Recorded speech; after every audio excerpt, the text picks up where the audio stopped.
Private బ్యాంకులైన Axis bank, HDFC bank, Kotak Mahindra bank వంటి ప్రధాన రుణదాతలు ఇప్పుడు యూనిఫైడ్ పేమెంట్స్ ఇంటర్ఫేస్ ద్వారా క్రెడిట్ చెల్లింపులను అందించడానికి ముందుకు వస్తున్నారు.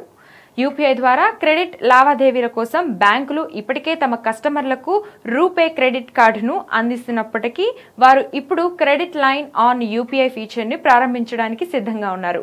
మరి యూపీఐ క్రెడిట్ లైన్ అంటే ఏంటి? దీనివల్ల ఎలా ప్రయోజనం చేకూరుతుందో ఇప్పుడు తెలుసుకుందాం. యాక్సిస్ బ్యాంక్, హెచ్డిఎఫ్సి బ్యాంక్ ఈ ప్రొడక్ట్ ని ప్రారంభించడానికి ఫిన్టెక్ స్టార్టప్ తో భాగస్వామ్యం కుదుర్చుకుంటున్నాయని చెప్పారు.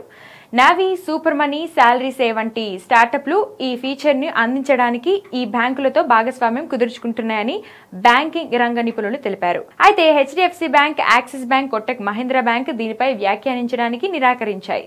బ్యాంకుల వాదన ఏమిటి? వడ్డీ రేట్లు, వాటిపై ఎలా వసూలు చేస్తారు, కస్టమర్లు ఎంత వడ్డీ లేని కాల వ్యవధిని పొందుతారో స్పష్టత వచ్చే వరకు ప్రధాన బ్యాంకులు ఈ ఉత్పత్తిని ప్రారంభించడానికి ఇష్టపడమని ఈ విషయం తెలిసిన నిపుణులు చెప్పారు.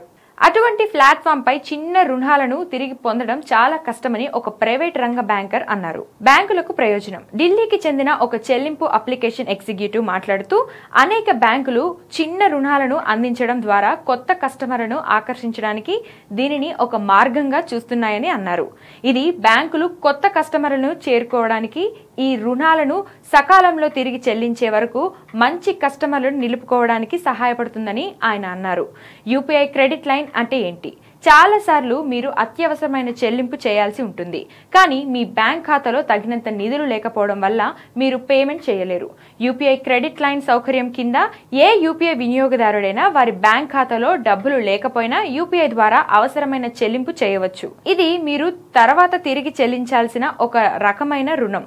దీనిపై వడ్డీ కూడా వసూలు చేస్తారు. ఎన్పీసీఐ ఈ ఫ్యూచర్ ని సెప్టెంబర్ 2023లో ప్రారంభించింది. కర్ణాటక బ్యాంక్, సూర్యోదయ స్మాల్ ఫైనాన్స్ బ్యాంక్, నవీ, పేటీఎం సహాయంతో యూపీఐపై క్రెడిట్ లైన్ ను అందించే మొదటి 2 రుణదాతలుగా నిలిచాయి.